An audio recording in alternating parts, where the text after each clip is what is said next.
Hola chicos y chicas, ¿qué tal? ¿Todo bien? Sean bienvenidos a más una clase de español. Yo soy Daniel, maestro de língua espanhola. Vamos estudar? Olá galerinha, tudo bem? Hoje nós vamos trabalhar aí, tá? Com o nosso Resolve Enem 1. Nossa aula de hoje, galera, vai dar continuidade, né?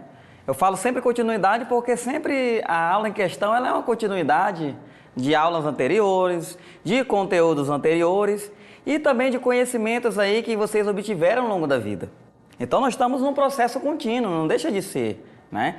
Vocês estão rumo a uma meta e essa meta vocês traçaram um caminho, né? E você tem que ir, né, seguindo todas as etapas até chegar ao seu objetivo maior, que é a aprovação no Enem. Galera? Então vamos manter o foco, vamos manter o estudo, vamos manter nosso cronograma, né? Estudar todos os dias, não esquecer, largar o celular, largar a cama, né? Quem quer vencer na vida tem que fazer um esforço. Então, galera, hoje a gente vai falar sobre informações explícitas, né? A gente já trabalhou em aulas anteriores com a informação implícita, né? Ah, professor, por que o senhor sempre começa pelo mais difícil? Eu acho que se você começa pelo mais difícil, o fácil vai ser tranquilo, né? É claro que se o fácil ele for um pré-requisito para você compreender o anterior, a gente começa por ele. Mas nesse caso aqui, né, galera, a gente sempre trabalha com os dois juntos, né? Porque quando a gente se depara com um texto, a gente tem ali, né, vários elementos dentro daquele texto. Elementos de coesão, elementos de coerência, elementos gramaticais que também garantem coesão e coerência. E a gente vai explorando as partes do texto, tá? Então, a gente, ao ler, né, e compreender, porque não adianta só ler sem compreender, né? Eu falei em aulas anteriores que a inferência, ela é a cereja do bolo, né? É quando você compreende, é quando você interpreta. Então, quando você tem ideia, né, você consegue associar aquilo de maneira lógica, coerente, você vai deduzir tranquilamente, né? Então é a cereja do bolo, tá? Então hoje nós vamos trabalhar com aquilo que é um pouco mais fácil. Mas na língua estrangeira, pessoal, eu sempre digo, sempre tem um elemento a mais. Por quê? Porque não é uma língua que você tem contato com ela diariamente, né? Não é a sua língua materna. Então, não é porque está lá no texto que você consegue identificar de cara. Por quê? Porque muitas das vezes você não sabe a tradução da palavra, né? Porque quando eu falo explícito, é algo que está lá, é Ctrl+C, Ctrl+V, né? É tipo assim, ó, João foi à feira. Eu pergunto, quem foi à feira? Você vai dizer João, tá aqui escrito, né? João foi à feira. Não pode ser Maria que ter ido à feira aí, né? Então, a gente tem isso, né, na língua portuguesa, que é uma questão tranquila, é um descritor tranquilo. Mas na língua estrangeira temos, né, os códigos diferentes, né?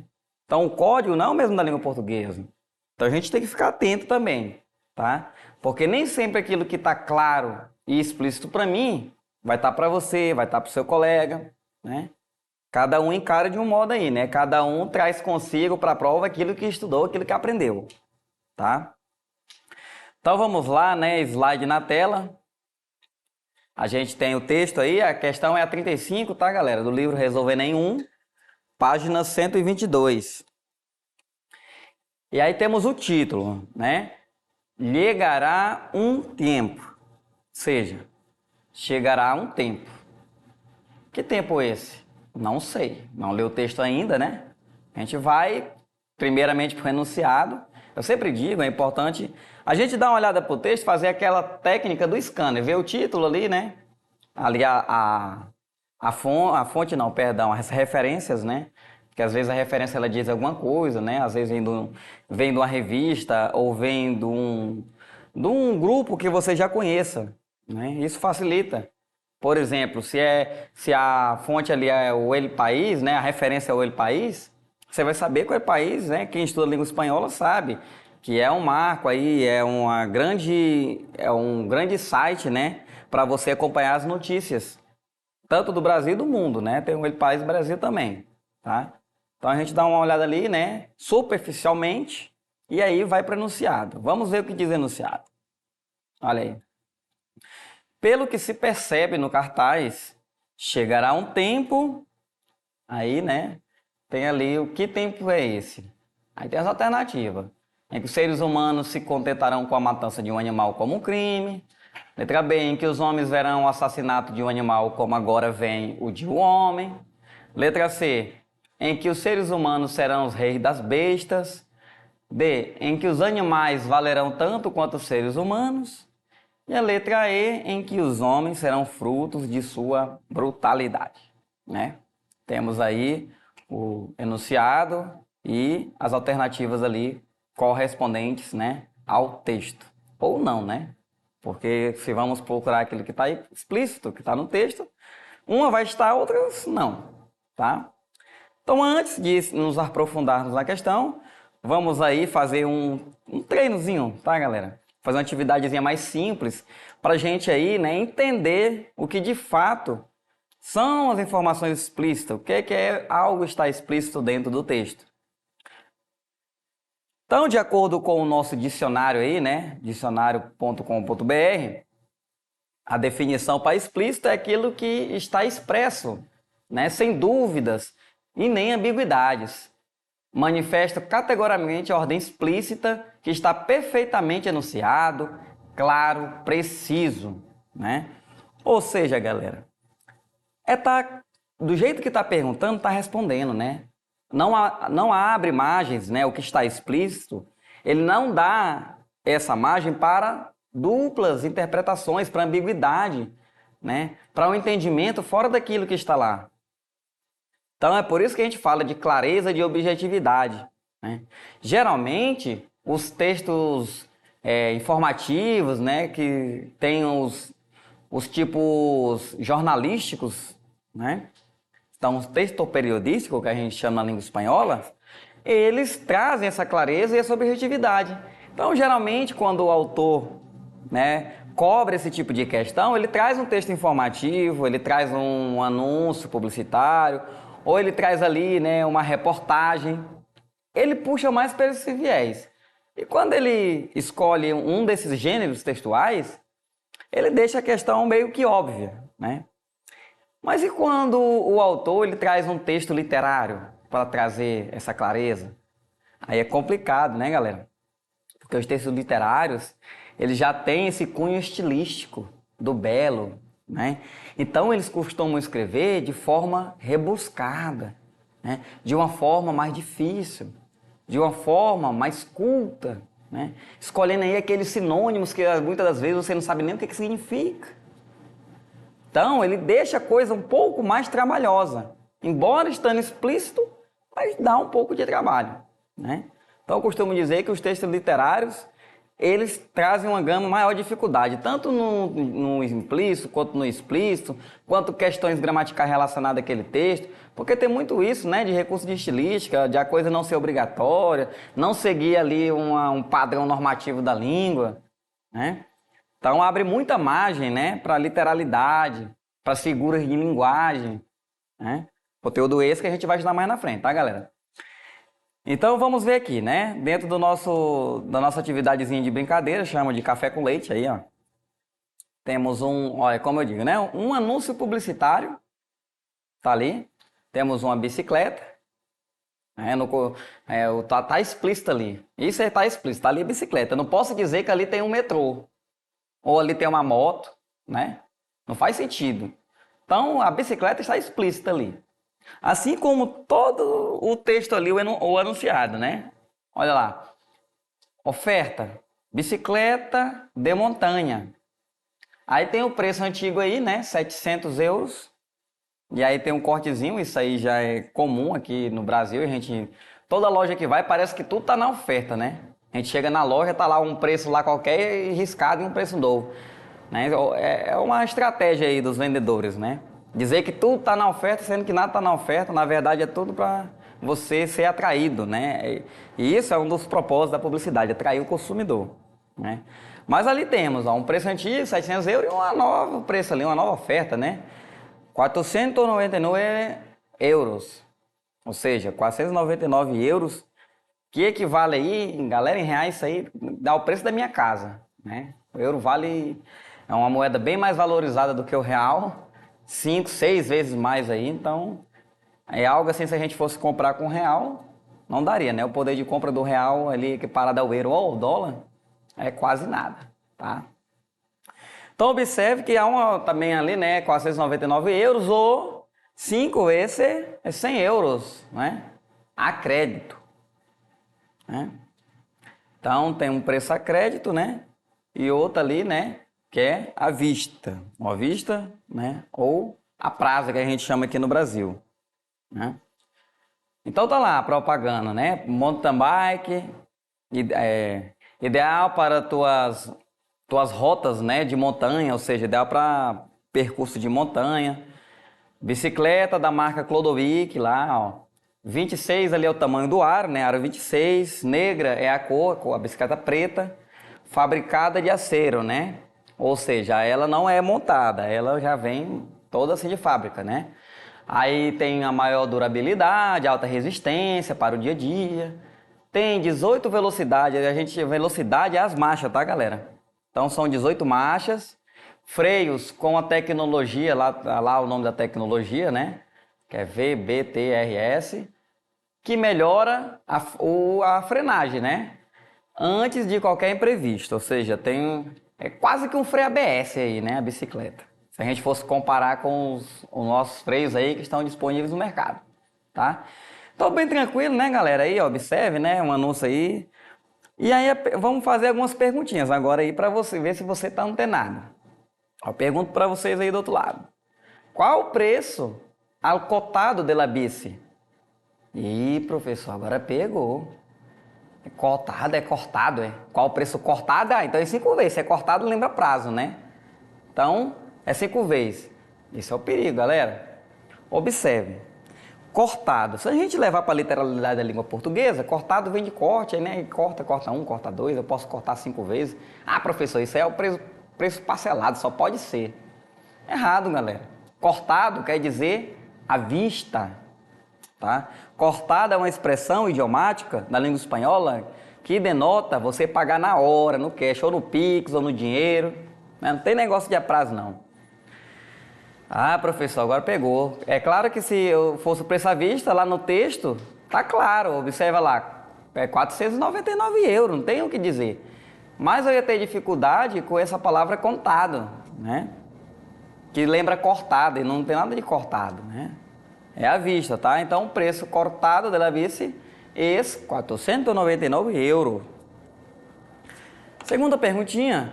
E qual é o preço a crédito da bici? Ah, professor, a crédito aí agora tá tranquilo. Se contado é à vista, então a crédito só pode ser a prazo. É isso? É isso aí, galerinha, a prazo. E qual é o preço a prazo da bicicleta? Hã? Ah, professor, é 5 vezes de 100 euros, está lá explícito, né? É o preço a crédito, perdão, a prazo não, né? A prazo, sim. Crédito na língua espanhola, prazo na língua portuguesa, tá, pessoal? De vez em quando dá uns... né, embaralha tudo aqui na cabeça. Olha aí. Mas se... vamos supor aí, galera, que nas alternativas, né? Aqui é uma pergunta direta, né? Mas se ela fosse de alternativas ali. Aí não tivesse 5 vezes de 100, tivesse a expressão 500. Qual você marcaria? Ah, professor, não tem 5 vezes de 100, não sei, acho que eu não marcaria nenhum não, deixar em branco. Não, né, galera, você não ia deixar em branco. Só era fazer a simples multiplicação, 5 vezes 100. Porque às vezes aqui no Brasil a gente costuma assim, a gente chega numa loja, né, aí tá lá um determinado produto em oferta, tá lá o fogão, por exemplo.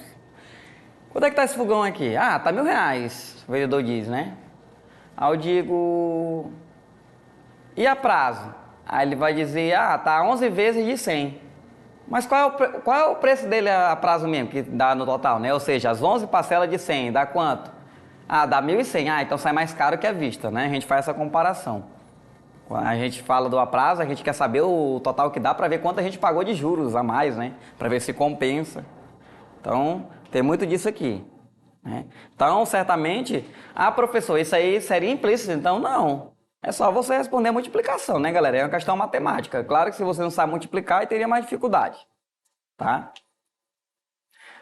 Aí, terceira pergunta, né? Em quantas vezes você parcela a bici? Ou seja, em quantas vezes você parcela a bicicleta? Ah, professor, parcela em 5 vezes, tá lá, tá claro, tá explícito, não é isso? Claro, tá explícito. Como é que eu vou responder 10 vezes? Tá lá, 5 vezes, né? Não tem como, galera, 5 vezes. Professor, observei outra diferença aí. Lá no enunciado tem bicicleta e nas perguntas tem bici. Qual é a diferença? Não tem diferença, galera. A palavra bici, bicicleta, ela quer dizer a mesma coisa, tá? É porque dentro da variação da língua espanhola, alguns países chamam de bicicleta, outros chamam de la bici somente, né? Eles apocopam, eles encurtam a frase, tá? É tipo o peixe, né? Algumas cidades, o país da língua espanhola chama de pescado, outros chamam apenas de peixe, né? Então há várias palavras da língua espanhola que tem essa variação regional, tá? Aí mais perguntas aí, né? Qual é o tamanho del aro de la bici? Tá lá explícito também, galera. Qual o tamanho do aro da bicicleta? É 30? Não, né? É 26. Tá aí, tá explícito. E de que color é a bici? Ou seja, de que cor é a bicicleta? É amarela? É vermelha? Não, né, galera? É de color negra, de color preta, né? E para finalizar nossa atividade de café com leite, quantas velocidades tem a bici? Ou seja, quantas marchas, né? Então tá lá também explicitamente, né? Não é 20, não é 30, são 18 marchas. Então, galera, observe essa atividade nossa aí bem tranquila, né? Só para despertar em vocês aí, né? Esse senso de identificar, né? Essa habilidade aí de você achar a fotografia, tipo coloca aquelas atividades que a gente fazia na primeira etapa do ensino fundamental, né? Coloca lá um monte de gato no meio das imagens, aí tem um cachorro lá perdido no meio aí. Acha o cachorro. Isso, pessoal, são os primeiros contatos que a gente tem com a, com a inferência, né? E com a explicitude, tá? Ou seja, algo que está explícito ali, mas tem tanta informação, né? Ou seja, tem tanto gato no meio ali que você achar um cachorro fica quase inviável. É a mesma coisa que um texto.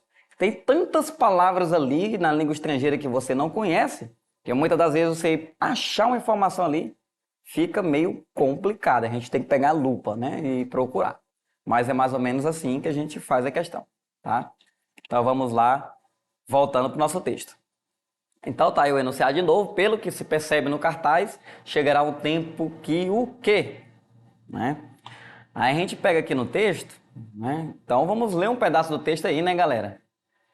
Então chegará um tempo, ali está dizendo, né, em que os seres humanos se contentarão com a alimentação vegetal e considerará a matança de um animal como um crime. Olha aí, já está no primeiro parágrafo ali, né?